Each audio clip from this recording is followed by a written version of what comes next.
Hey, what's up, guys? In this video, we're going to talk about how to get more leads for your organic business using organic marketing. This is a 50K a month framework. So basically, the reason why your organic marketing isn't working, I'm just going to get straight into it for you, is I've broken down your business into 4 reasons. Well, there's really like 4 parts to your business, and as long as you have all 4 of these parts dialed in, you can easily scale to 50K per month. And so what these are going to be is the offer. So most people think their offer is what they do. So say they're like I don't know, a manifestation coach. They're like, oh, I help people manifest. When in reality, it's 2 things. Your offer is the tangible dream result that people want, as well as the bridge that takes them from where they currently are to that dream result. So basically what I mean is that if you're a fitness trainer, you're not selling a workout regimen, right? You're not selling a diet plan. What you're selling is the dream result, which is having that dream body, feeling comfortable, being more attractive, more confident. Like that's what you're selling, right? Now the bridge that takes them there is going to be the diet plan, the meal plan. That is part of it, but that's not the main thing that you're trying to sell them. So you have to ask yourself, what actually is my offer? Is the offer? Oh, sorry, there's a little typo there. Not that it even matters. But is it valuable? Is it something that people actually want to buy? And are you offering something that's so valuable that people would easily be willing to pay bare minimum $3,000 in full for it? Because if they're not saying that's a steal or it's an amazing deal, then you probably need to rethink how you're positioning your offer. And your offer could already be good. It just might be the way that you're wording it or the way that you're phrasing it. At the end of your sales calls, are you stacking all the things you're giving to them as this long list of this beautiful, like something that makes them go like, holy shit, I can't believe I'm getting all of this for $3,000. I'm going to get my dream, whatever it is that you offer to them, right? Or are you offering something that you haven't proven you can already do for other people? It's another thing to consider as well. So one example I want to share with you is that if person A is offering you the body of your dreams and to help you make $200,000 a month, while person B is offering you be your best self, obtain peace of mind, and live your authentic self, which offer do you think is going to make more money? Obviously, the first one. It doesn't matter how you feel about it, it's just the truth. I know some people, I've talked to so many people that I've coached where essentially their website will have like a headline that doesn't actually really say what it is that they do. Like it'll just simply say something like, "Oh, welcome to welcome to John's fitness emporium," or it'll say, "Learn to live in your authentic truth." And it's like, okay, that's great and all, but like you need to have a tangible offer on what it is that you do for people. Like, I will help you lose 50 pounds in the next 90 days, or you don't pay, right? That's an offer. Or I will help you scale to $50,000 per month in the next 90 days, or you don't pay, right? Those are offers, right? So try to cut out the fluff text and just get straight to what it is that you do and ask yourself, does this offer sound enticing enough to where someone would pay high ticket for it, 3,000, 5,000, 7,000 or more for the service, for the product, right? So that's the first thing. People care about what's in it for them. They care about the concrete facts. Now the next thing, the most important thing is going to be the traffic. So traffic is how people find out that you exist via direct DM outreach. So you reaching out to people on a one-to-one channel, like an Instagram DM or an email. Content, so you creating content like what I'm doing here. So creating YouTube videos, Instagram Reels, TikToks, LinkedIn, literally whatever, as well as running ads, which if you're running ads, you probably want to make sure that you're at least making around 20 to 30K per month first. You can run ads and be successful before that, but it's just you have to be comfortable with the idea that you may lose money or break even on ads in the beginning. And if you don't really have a lot of capital to play with, like 99% of people typically end up losing money on ads. So if you're not at that stage yet, then you'd want to stick to reaching out to people in the DMs and posting content, which is what most people are doing anyway, or you should be doing. Without a traffic mechanism, you don't have a business. Traffic is the most important part of your business because without traffic, everything else doesn't work. It doesn't matter how good your offer is or your funnel is. If person A has 1 million followers that he's cultivated over 5 years teaching them manifestation and self-improvement, right? Like everybody loves this guy. He's given so much value over the past like 5 years of his life, but he's never sold anything to them. And then out of nowhere, he's like, he uploads the shittiest funnel you've ever seen. He uploads a website. It's ugly as hell. It hardly even works. It has a button that says buy here. Not really good advertising at all. He's going to sell a lot just simply because they know, like, and trust him. They don't care. They're already pre-sold. They know that he can deliver on the results because they've been following him for years, and hopefully his content has helped them on its own. Right? So even with a shitty funnel, his offer could be ass too. He could not even be that great at what he does, but he's still going to sell more. That's why all of us have seen somebody who we look at and we're like, this person is incompetent or not as good as me or not as smart as me or whatever as me, and they're still successful. So that's something to consider. Whereas if you look at person B, let's say person B, they don't have an engaged audience, right? Meaning they don't have an audience of interested buyers and diehard fans that want to learn from them. Like they make a post and a few people are like, oh, this is awesome, this is cool, thanks, whatever.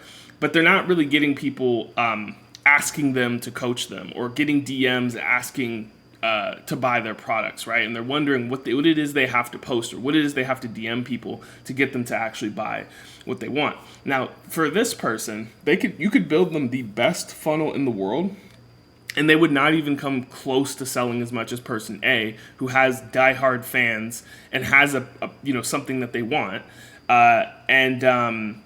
Yeah, if you build that person the best funnel in the world, the best offer suite in the world, it doesn't matter. They're going to struggle to sell, right?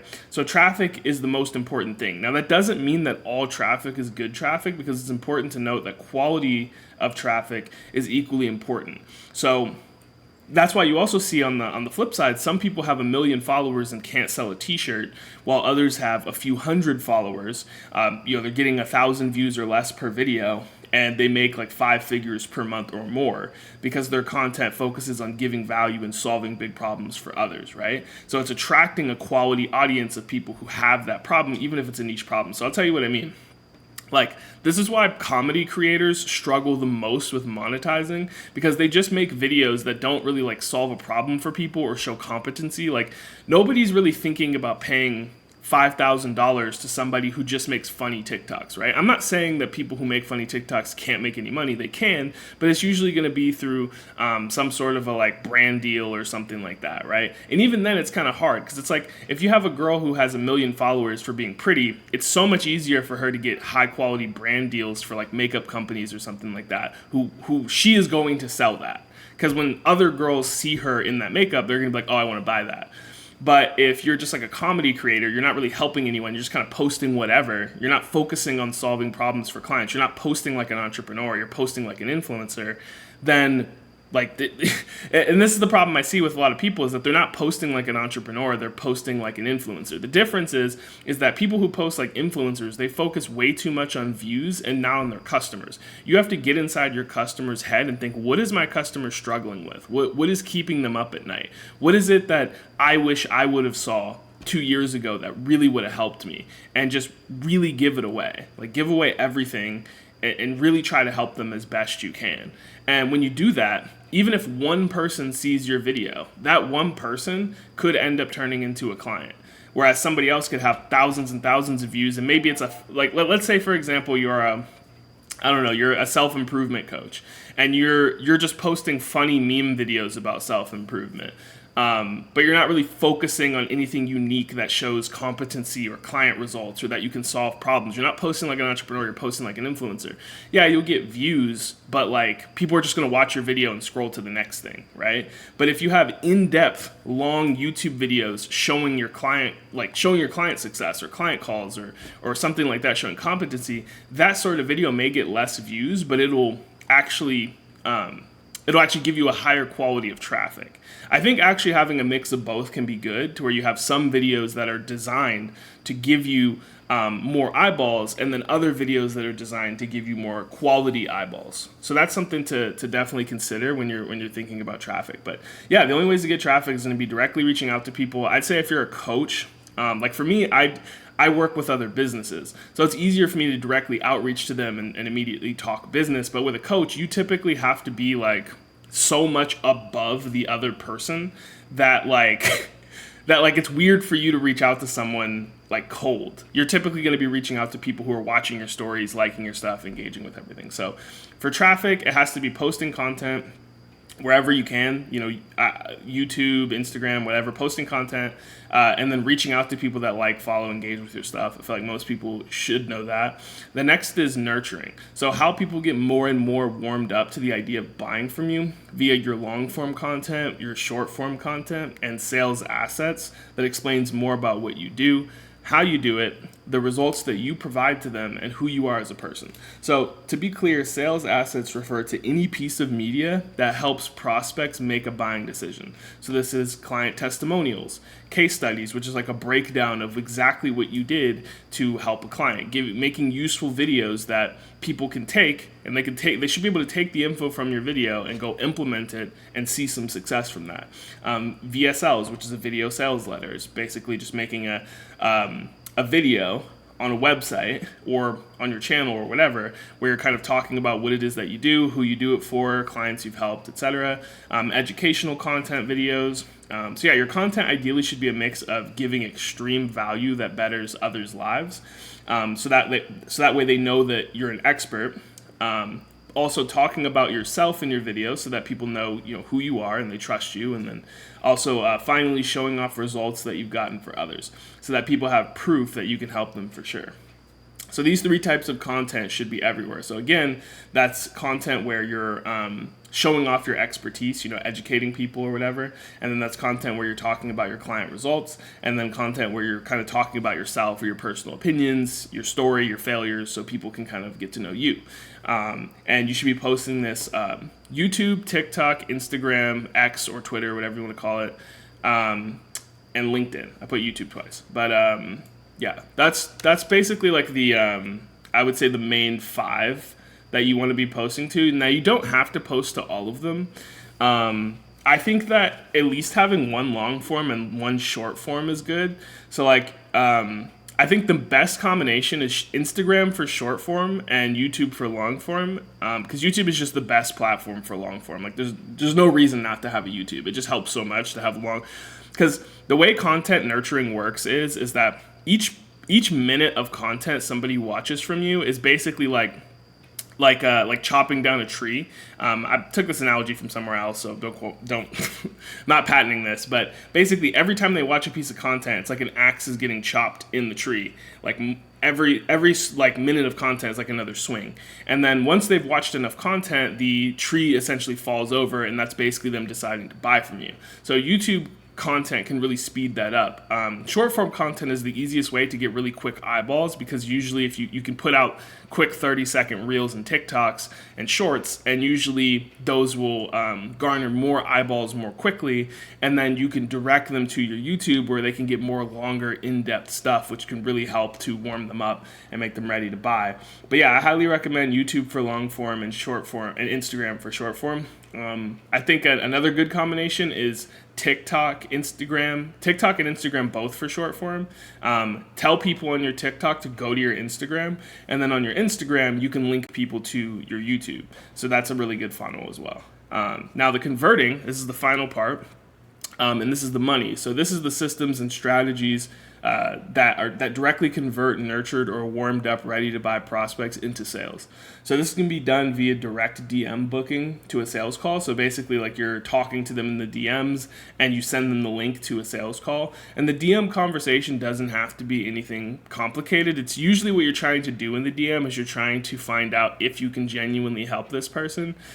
So what it is that they're struggling with. You're basically trying to find out like where they are, where they want to get to, and then you're basically offering them the bridge and the place they want to get to. Mainly the place they want to get to. Is you're saying like, oh, that's where you want to get to. Well, I can get you to that as well. We can talk about the bridge that'll get you there. You don't want to give away. You don't want to be like selling them in the DMs. You can if So like typically people who have like really large audiences and a lot of goodwill built up in their audience don't need to take sales calls. But usually for most people, if you don't have that, you're typically going to want, like most people aren't going to feel comfortable paying you like thousands and thousands of dollars in the DMs if like they don't know you that well. They would feel more comfortable talking with you on a sales call and, you know, learning a little bit more about your offer and before they feel more comfortable with that. But yeah. So the DM conversation is just finding out where they're at, where they want to be. Okay, great. I think I can help you out. And just sending them that link to your Calendly to book a call. But yeah, sometimes you can DM close with a payment link, taking payments directly off the website. Typically that's going to be if it's a lower ticket thing, but usually we're dealing with higher tickets, so that's very rare. Like I said, unless you have a massive audience and a lot of goodwill built up, that's usually not common. A VSL / landing page with a link to book a call. So that's going to be like your website where you're basically, explaining your services. So people will typically, what they'll do is they'll watch your stuff on Instagram, YouTube, whatever, and there usually will be a link that'll take them to a VSL or landing page that basically what that's going to show, it's going to be like a video explaining what it is that you do, how you help people, show all your testimonials, like really just convince people that like this is the next step that's going to take them where they want to go. So that way they can feel comfortable that they're making the right decision. So many different types of funnels can convert well or convert poorly depending on your offer and the target audience. But typically for high ticket coaching, it's going to be VSL. But yeah, typically for coaching, it's going to be using Instagram and TikTok or just Instagram, posting reels, getting eyeballs from that, and then usually linking them or directing them to your YouTube where you go into more long form breakdowns. You're posting client results, educational content, not just educational content, but you're making sure you're focusing on the biggest problems that they face and showing off that you're an expert, that you can help them, that you can bridge the gap between where they are to where they want to go. And if they're convinced that you can take them from where they are to where they want to go, and they can see all the results you're getting for other people, and you direct them to some sort of a like VSL or landing page or something like that, that's the funnel that I think is I know for sure is converting the best for coaches. But there's other funnels, but I think personally that is the best one. So how to reverse engineer your business to guarantee success. Most coaches are leaving their business flow up to chance, posting every day, hoping that the algorithm brings them new clients and wondering why the comments and likes they're getting aren't buying. So you first have to understand how many sales do you actually want to get. Okay, if I want to get more sales, then I need to have more DM conversations. If I want to have more DM conversations, then that means that I need to get more traffic. To get more traffic, I need to post more content. And if the content that I'm currently posting isn't giving me enough traffic or quality of traffic, then you need to focus on different platforms. So you can post to more platforms than you're currently posting. You can post more often. You can also change up how you're posting. So making sure you're adhering to how, like just studying content on the platform or other people that are in your space and seeing what it is that they're posting. I'm not saying like copying it directly, but using a combination of like, okay, I'm going to make some videos that are designed to get eyeballs, but I'm not going to leave out making videos that are solely focused on giving away the sauce, that are basically focused on giving people exactly what it is that's that they need in order to be successful, basically. But yeah, that was kind of a lengthy video, but hopefully this helps. And if you need any help with this, I do have links in the description if you'd like to book a call and have a conversation with me about helping you scale your coaching business, or also agency businesses I've helped as well. I do have more content, plenty more content coming on the way. So if you like content like this, definitely subscribe, comment, let me know what you think and what you'd like to see. And I will see you in the next video where we'll go over more and more topics to help you scale your business. Thanks so much for watching. Peace out.